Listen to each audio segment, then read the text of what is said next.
Thank you for joining us for today's webinar, Student-Centered Learning, a review of the research.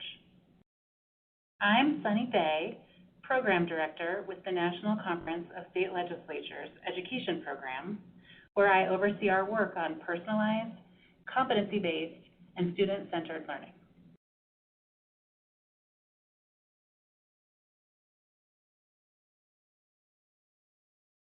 This webinar is the sixth in a series sponsored by the NCSL Student-Centered Learning Commission, a bipartisan group of state legislators and legislative staff studying legislative policy options, obstacles, and recommendations to help states move forward with systems that support student-centered learning opportunities.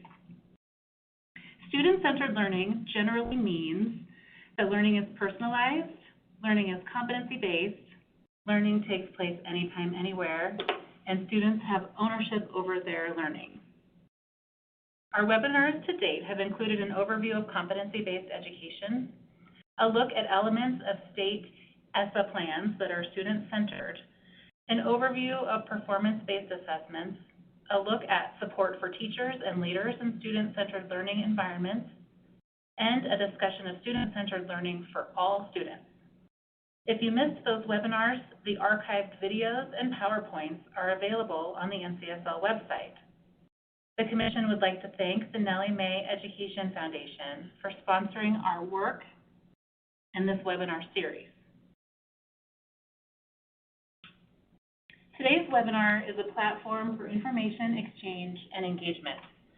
Over the next 60 minutes, we encourage participation through our chat box, so feel free to type your questions and answer any questions in the chat box, which is in the lower left-hand corner of your screen. During today's webinar, legislators and legislative staff will hear from Eve Goldberg, Director of Research for the Nellie Mae Education Foundation, about the body of research that supports student-centered learning. Before hearing from Eve, I've asked Charlie Toolman, Director of Policy for the Nellie Mae Education Foundation, to provide some insight into the Foundation's work supporting student-centered learning. Charlie, thanks for joining us. I'll hand it over to you. Thank you, Sunny, and good afternoon to everybody on the East Coast, and I guess just afternoon in other parts of the country. So as Sunny said, I'm Director of Policy at the Nellie Mae Foundation, and I've been there about 11 years or so. So I've been supporting our work on student-centered learning really through state policy supports and to some extent federal policy supports for a while. And about a little over 3 years ago, in 2016, I came to realize that we've been engaging with state boards of education, state education agencies, governors' offices, and the like as important sort of state-level actors to really understand, learn about, and engage with, and hopefully take action to support student-centered learning through policy supports. And I realized that we were missing state legislators. So I connected with Sunny and NCSL, and I've just been really proud and happy to support this work over the last 3.5 years. So with that, I just want to give a brief introduction of Eve Goldberg, our Director of Research, who's been with me at the Foundation for quite a while as well. And Eve has just been a fantastic colleague, a good friend, not only has led all of our research work on student-centered learning, but has also led our work with teachers in an advocacy role and in other ways. So with that, just want to introduce Eve and let her take it away. Thanks, Charlie, and thanks, Sunny. I'm really excited to be here to talk about the research base for what we know about student-centered learning. In today's conversation, I'm going to break up the topics into two chunks. The first is we're going to look at student outcomes, around each one of the tenets of student-centered learning that Sunny mentioned earlier. And then we're going to look a little bit at what the research tells us on implementation. As we dive into a discussion of the research based on student-centered learning, it's important to note certain limitations to what we know. While the strategies and practices, personalization, competency-based learning, student ownership, and anytime, anywhere learning are considered integral to student-centered learning, the research base for showing that these strategies are associated with desired student outcomes is relatively thin. It is possible, however, that more extensive student-centered learning implementation is related to improved student outcomes. We have found that most of the rigorous student-centered learning research is often evaluations of large-scale student-centered learning interventions. So interventions that are taking place at multiple sites and are focused on the implementation of multiple strategies. And as a result, they don't assess the efficacy of particular practices that were part of those interventions. So that drilling down into some of those details is some of the work that still needs to be done. That being said, there are definite areas of research that we can learn from, in which we're going to dive into now. Traditional research and conversation with practitioners suggests that students' engagement in learning is a key goal of many student-centered learning initiatives and programs. You talk to practitioners, it's often that students were disengaged in the traditional ways that they were being taught, and that teachers and school leaders are looking for new ways to engage them. So much of the research evidence clearly ties students' engagement in their own learning to gains in student achievement and other positive student outcomes. The strong ties between student engagement and achievement imply that students' engagement and involvement in their own learning is an important goal. Another finding is that there's some evidence that implementation of a variety of student-centered interventions can improve student engagement and performance under some conditions. So there's some examples from the literature that I'll share. So one is that there was a study of 4 schools that served a large proportion of low-income and minority students, and it found that students at those schools that incorporated student-centered learning approaches, such as explicitly building relationship with students, crafting engaging assignments and assessments, and providing data-driven supports, were more likely to feel a sense of purpose and connection to school, outperform similar students on state tests, graduate high school, and attend and persist in college. And another study, which looked at 62 schools implementing approaches, it found large positive effects on student achievement in reading and math over 2 years, although there was a subsequent report that included a subset of those schools. The subset was about 40 schools, and it found smaller positive effects. The variety of student-centered learning approaches used by schools in these studies is a big reason why it's difficult to isolate what works and what doesn't. There's just so much variety there.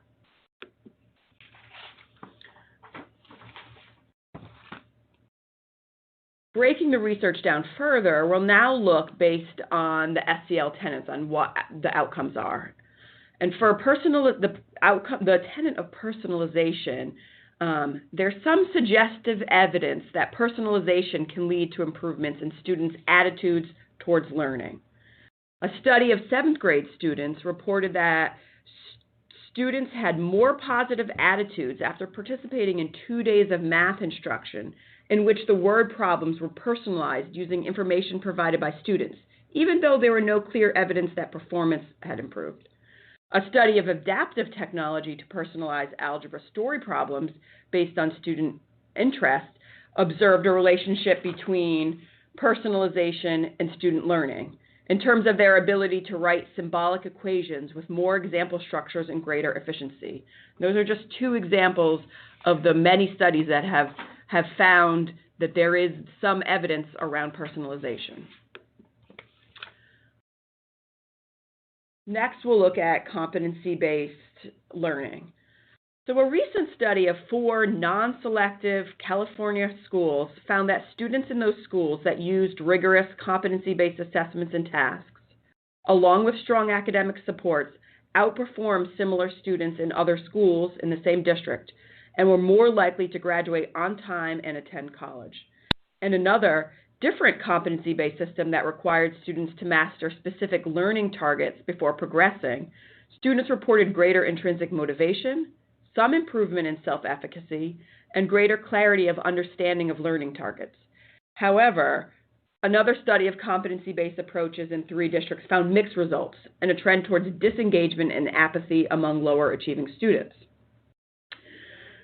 Thus, there's some evidence to suggest that providing students with numerous opportunities to demonstrate mastery of the content taught may improve student achievement, although it can increase the amount of time it takes students to learn the content.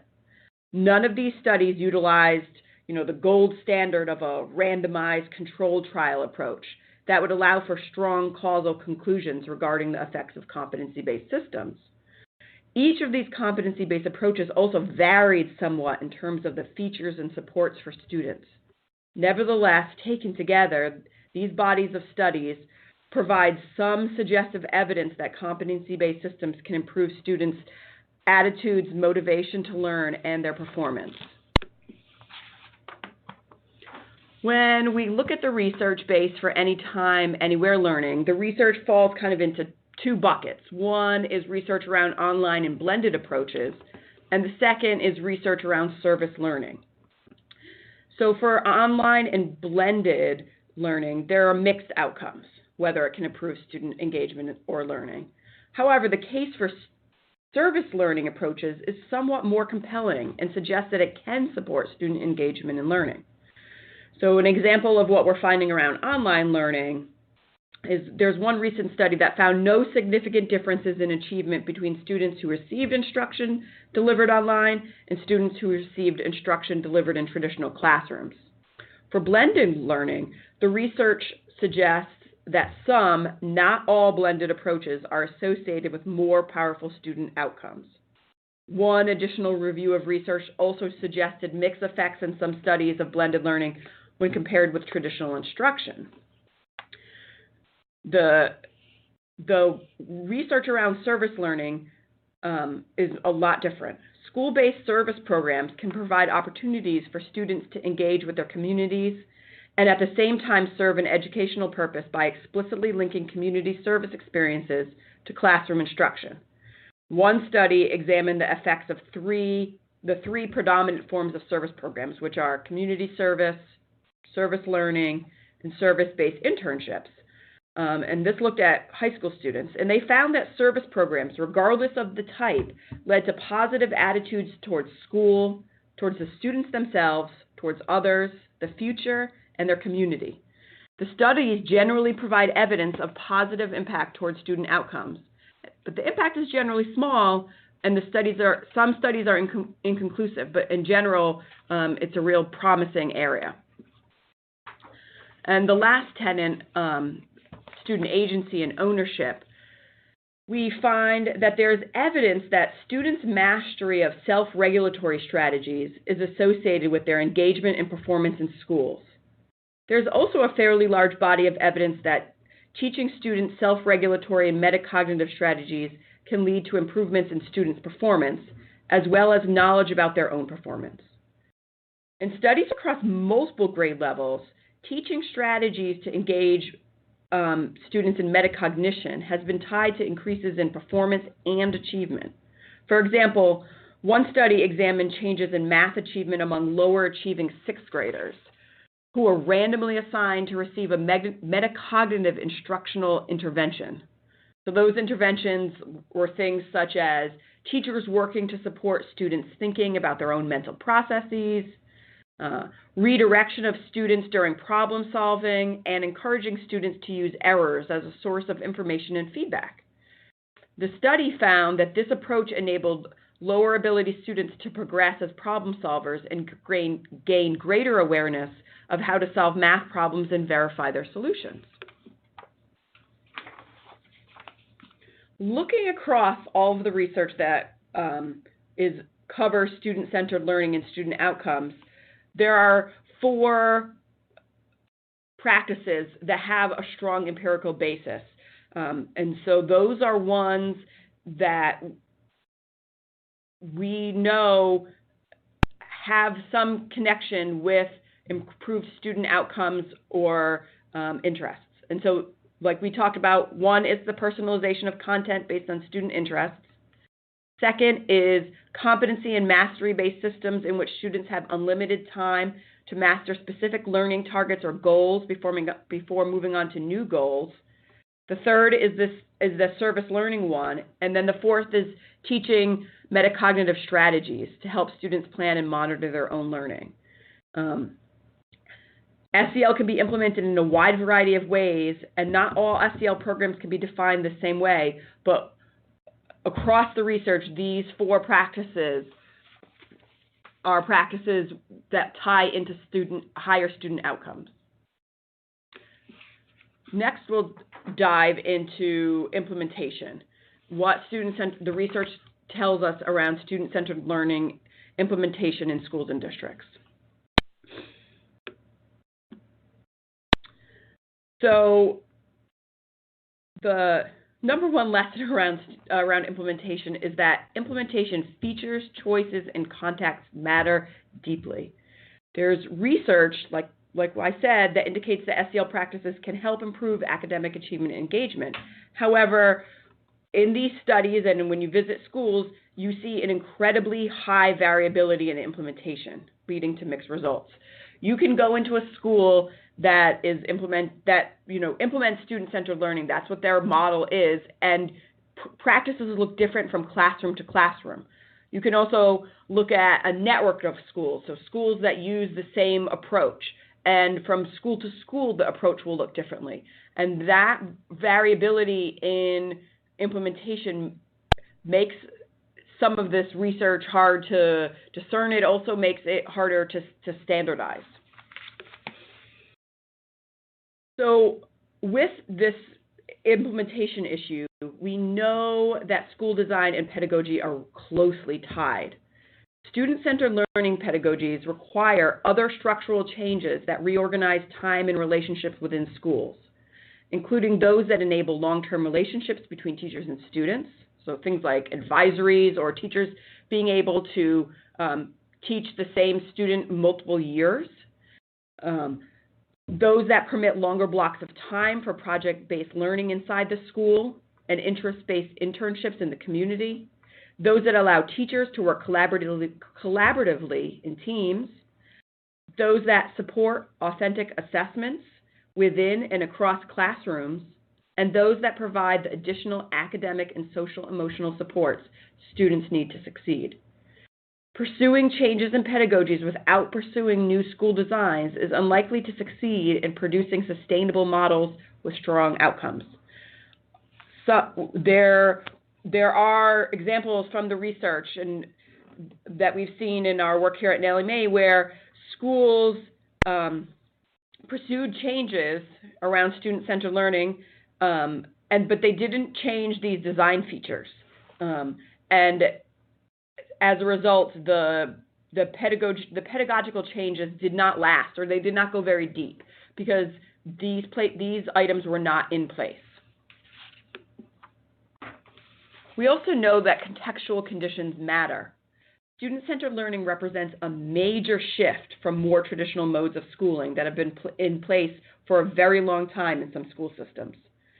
Implementation of student-centered learning approaches across a school system requires the same supports necessary for the implementation of any ambitious reform that aims to make changes to the instructional core or teaching and learning within classrooms. And we know that any ambitious reforms are nested in a district and school context and thus dependent on that context to ensure their success.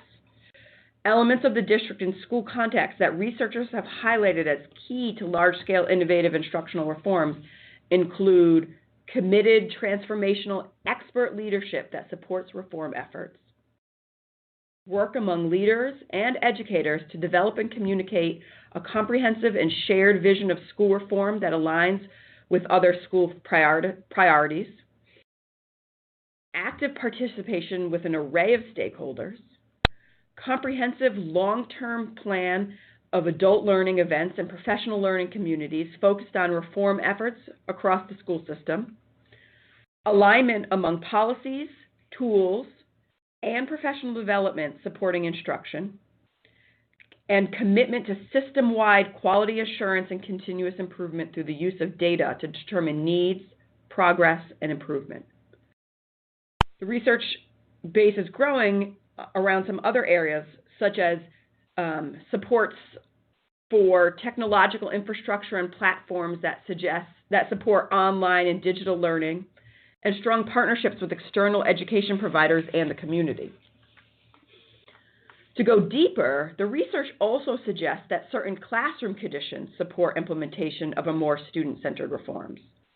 Logically, some of the system-level supports that I just mentioned could also be useful supports within classrooms themselves, including strong partnerships between teachers and external organizations, and alignment between materials used in the classrooms and student-centered learning. A large body of research focuses on the qualities of classroom learning environments that can encourage student engagement. For example, studies have tied students' engagement in learning to students' perceptions that their teacher is respectful, caring, and supportive. Some research suggests that supportive learning environments may be most effective at fostering student engagement when students are also presented with challenging, meaningful work. These contextual conditions are incredibly important to have in place as the pedagogical shifts happen. Without them, the shifts largely will be, an inch deep or happen very idiosyncratically from classroom to classroom, teacher to teacher, school to school. Now, there are a couple of these conditions that are particularly important that we've learned from the research. So the first is that engaging school community is essential. Every member of the school community must learn deeply about the new approaches and why they matter to make decisions and contributions that sustain these approaches. In addition to teachers and school leaders, central office leaders, school board members, teachers' unions, parent and community groups, and local businesses need to understand what new models of practice are intended to accomplish and how they intend to do it. Each stakeholder has a key role to play in enacting and sustaining the changes over time. The changes, when districts transform themselves to become more student-centered, or schools transform themselves, the research shows us that these shifts are more successful when the school or district has done the work to engage these stakeholder groups and engage them in an authentic way where it's not a top-down, we're delivering this information to you, and instead it's a more authentic conversation about what's important to people.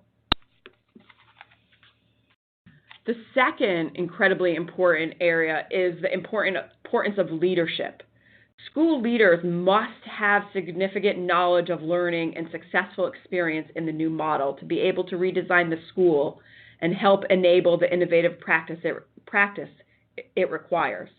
If leaders do not understand both the pedagogies and system supports needed, they will struggle to create the environment needed for teachers to teach deeply and the supports needed for a wider range of students to learn in ways traditionally reserved for a small, select group of students. There have been a lot of examples in the research literature of districts that have moved to this type of structure, but then they're continuing on with school leaders who have never experienced this type of education before. And it's a huge mismatch. And as a result of those types of mismatches, the change doesn't happen successfully, it doesn't happen in a deep way, and student outcomes suffer. Related to the piece around the importance of leadership, professional learning is also incredibly important. Adult learning is a particularly key component of SEL programs. Most educators were themselves taught in a traditional system, and they must learn how to transform how they think about instruction and student learning in order to implement student-centered learning strategies effectively. much research suggests that one-shot teacher PD trainings or traditional sit-and-get workshop are not enough to support adults to transform and improve their teaching. Instead, the research emphasizes that educators need to be engaged in trainings that occur over a longer time period and involve extensive opportunities to make sense of reforms and interaction with other expert educators. Some research particularly suggests that professional learning experiences should focus on discussions about the use of tools and instructional materials aligned with reform efforts, as well as conversations about student work and how to improve it. So when looking at professional learning, we know that things such as cross-site conferences, scaffolded coaching for teachers and leaders, observations of schools and classrooms, residencies, and curriculum supports are the types of learning that have most helped teachers and leaders improve their practice and transform their practice around student-centered learning. And schools and districts that have deeply invested in these types of professional learning are the ones that have been successful and changed outcomes in their school and seen teachers change their practice. So that is my review of the research. I look forward to taking any questions that people have about the research. Thank you, Eve. This is Sunny with NCSL.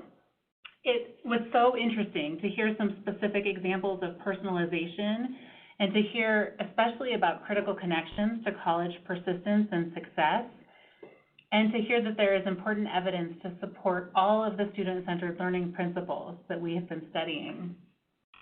So Eve, one of the questions legislators and legislative staff often have is how technology might be used to transform and personalize learning. Would you comment on what you've learned about the role of technology in student-centered learning? Sure, Sunny. So what we've learned around technology is that it can be an important tool, but it doesn't replace some of these other things. Like it's not the golden shiny answer to some of the problems. Like if the contextual conditions are not there, if the training for teachers and leaders is not there, the technology is not going to be any more successful than what was happening before. So teachers need to be able to have the supports to use those technologies. But when those technologies are used well and the teachers have the background to be able to integrate them into their practice, they can be effective. So like the adaptive technology study that I mentioned, where the students their algebra problems were personalized through this technology, there's real data that there's a relationship between the use of that technology and student learning. So it can be a really important lever. It's just it needs those supports to make sure it's actually effective and not just a replacement for bad practice. Great, thank you. And I would really echo that the Commission, as we visited schools, really saw technology being used in a variety of ways, and it seems that the human component is so critical. And so that's something we continue to reiterate and talk about with our members. So another question we have relates to the concept of helping students to plan and monitor their own learning. So I'm curious whether you've seen examples of this that seem to be particularly effective. Yeah, that's a good question. I have. So a lot of the times what we have seen that has been particularly effective are systems, technologies that allow the students a lot of ownership in being able to monitor that. When the systems are things that are set up, outside of the students' inputs, they tend to be something that's layered on as opposed to something that the students actually use. But programs where students have been able to design and highlight the things that are important to them, input their own interests, input their own goals, those are systems that have been much more successful in allowing students to own their learning and to track what they're doing. There also needs to be the technological infrastructure for a lot of these things. When schools first started to move towards student-centered pedagogies, often the infrastructure was not there technologically to support that, and teachers were having to jury-rig all sorts of homemade systems to allow students to be able to track their learning, like sticker charts where students could put a sticker when they mastered certain skills or content knowledge, and teachers found it really onerous. So when students are able to take ownership of the system, and when there's a system that makes sense across the school for teachers, for students, for administrators, that seems to be when they have been much more successful.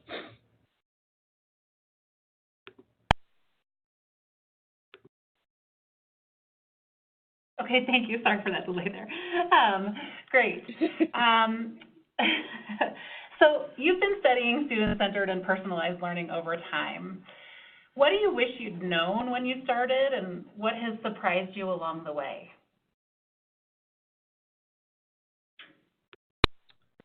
Yeah.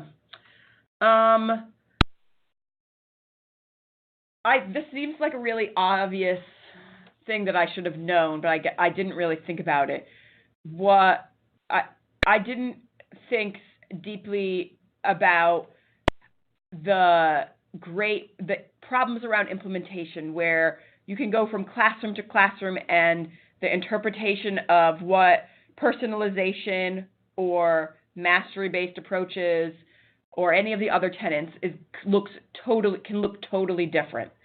I think that is one thing that I look back on that we could have done something different with, and that I wish I had thought about earlier on. I think another place that we've learned a lot over the years is that the importance of engaging school community in an authentic way. I think we had some inklings around that early on in our work, but we didn't lead with it. And I think some of the mixed success that some schools have had is because they didn't do that up front. There is sometimes a rush to implement the change. People feel a moral obligation that they don't want to fail the students that they have, and as a result, sometimes we move too quickly. And if you slow down and do what needs to be done up front, like engaging school community authentically, transforming professional learning, that you'll end up getting further in the long run by setting up the structures the way they need to be set up for success. And there are some. I was going to say there are some networks that have done this really well, that have set that up. So they realized it early on. Right, and even with our work with the commission and the role of state legislators, that's an important role for state legislators, is that they can convene important stakeholders and have some deep conversations about goals and sort of their vision for the work, and really get folks on board before implementation, because implementation is really the challenge, isn't it? Very, very helpful. I have one last question, Eve, which is just knowing that you have an audience of state legislators and legislative staff on the webinar today, what would you want them to know? What would you want them to walk away kind of remembering about this conversation related to personalization and student-centered learning? I think the thing that I would want people to walk away with would be the importance of the human capital supports that are needed for this work to be successful. We can't expect the people in our school systems to be able to radically change the way they work, the way they teach, the way they engage with each other and with their students and with their families and communities if we don't give them the supports that they need to do that. And we are currently largely backfilling our human capital system in education because there are districts and there are schools that are doing this, but the teachers that are coming into those districts are being taught in pre-service preparation programs that are not aligned with this movement, and so schools and districts are having to accept candidates that don't have the skills and knowledge around this that will allow them to be successful. The teachers that are already in these schools are having to do an incredible amount of work to transform their practice and are not always given the supports that they need to do that. And if we don't support the changes that have to happen around human capital at a large scale, the promise of student-centered approaches will never reach its potential, in my opinion, and I think from the research. I can say that because we will always be struggling around these human capital issues. Thank you. Point well taken. And really wonderful information today, Eve. Thank you so much for sharing the research behind the work that we have been doing. We're very excited about the Commission's report that will be coming out in a couple of weeks, and they align very nicely with this research wrap-up. So again, thank you so much. There's one more question that came in through the chat box around this webinar itself. So that is, I just want to let everyone know that the webinar and the PowerPoint will be available to watch on the NCSL and access on the NCSL website in just a few days at the same link at where you registered for this webinar. And we encourage you to please share it with interested colleagues and others. So with that, I want to say thank you again so much to Charlie Toolman and to Eve Goldberg. Eve, thank you very much for this information today. Charlie and Eve from the Nellie Mae Education Foundation. And thanks so much to all of you who participated. I want to encourage you to stay tuned to the NCSL website because, as I mentioned, the NCSL Student-Centered Learning Commission is wrapping up its 3 years of work and is going to be coming out shortly with our recommendations. So if you follow this link to the Commission's webpage, we will have information about that, and it also will be coming out in a variety of ways through your email and other NCSL connections. So please keep your eye out for that because it is imminent. I want to thank again the Nellie Mae Education Foundation and our sponsor, the NCSL Student-Centered Learning Commission. Thanks to all of you out there for joining us today. We encourage you to stay connected, and please get in touch if we here at NCSL can be of any assistance to you. Have a great rest of your day, and this webinar is now concluded.